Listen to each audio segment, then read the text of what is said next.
Hello, and welcome to another RPD video. Today, we'll be talking about clasp assemblies. This is a clasp assembly. Clasp assemblies are usually made up of an occlusal rest, a guide plate, a reciprocal element, and a retentive clasp. Today, we'll be focusing on retentive clasps. Most retentive clasps would have an origin and a terminus. The terminus is the area that engages retentive undercuts on teeth. Notice how the retentive tip flexes over the height of contour during insertion and removal.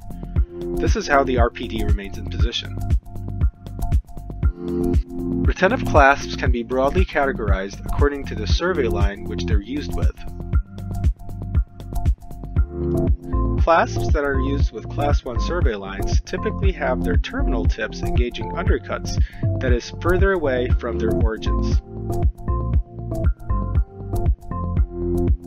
Clasps that are used with Class 2 survey lines typically have their terminus engaging undercuts that are closer to the origin of the clasp.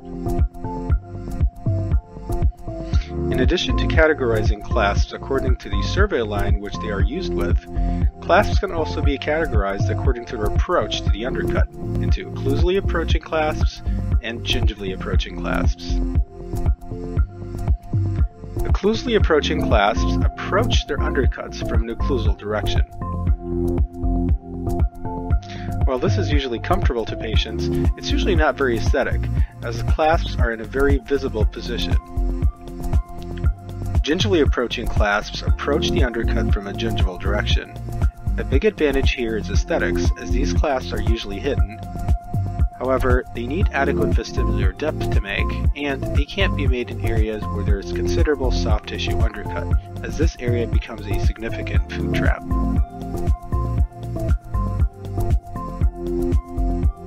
As mentioned previously, all retentive clasps cause some kind of forces on abutment teeth as they pass over the height of contour and into the retentive undercut. Those forces, if left unchallenged, can cause some orthodontic movement of those abutment teeth. That is why reciprocal elements are needed to counteract those forces and maintain tooth position. Reciprocation can be provided in a variety of ways. However, usually a rigid component of the metal framework is needed to reciprocate forces by the retentive arms. Those rigid components can come in the form of a rigid reciprocal arm, a combination of proximal plate and minor connector, or a lingual plate. In the case of a reciprocal clasp arm, the forces go directly opposite to the retentive arm, thus eliminating all movement. In the case of a guide plate and a minor connector, those forces form a tripod, again eliminating forces caused by the retentive arm.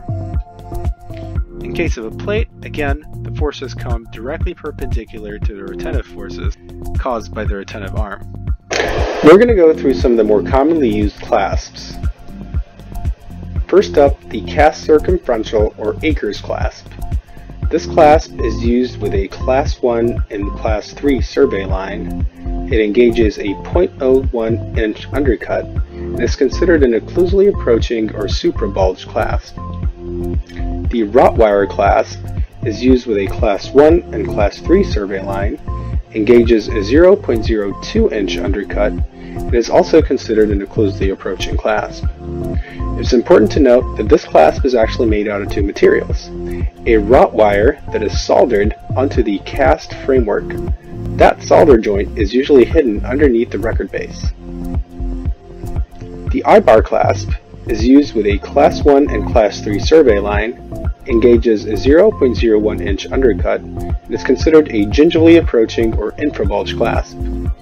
Similarly, the Mod T or modified T-bar clasp is also a gingivally approaching clasp and engages a 0.01 inch undercut, only this time it is used with a Class 2 survey line, meaning the undercut is closer to the edentulous area.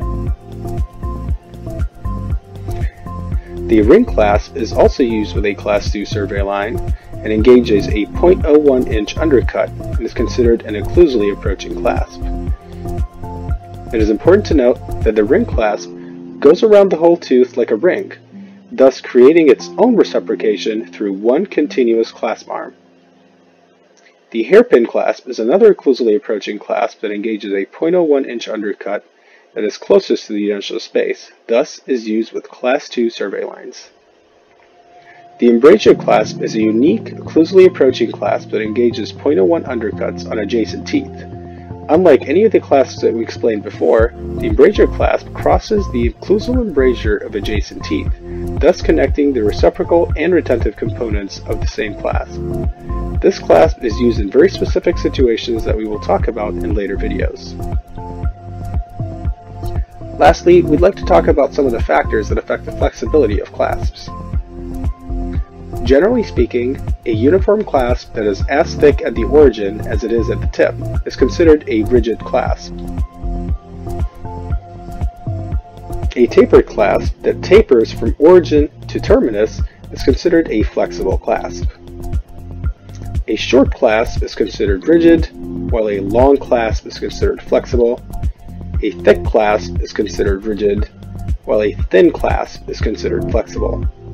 This concludes our lecture for the clasp assemblies. We hope this was helpful, and join us next time for another RPD video.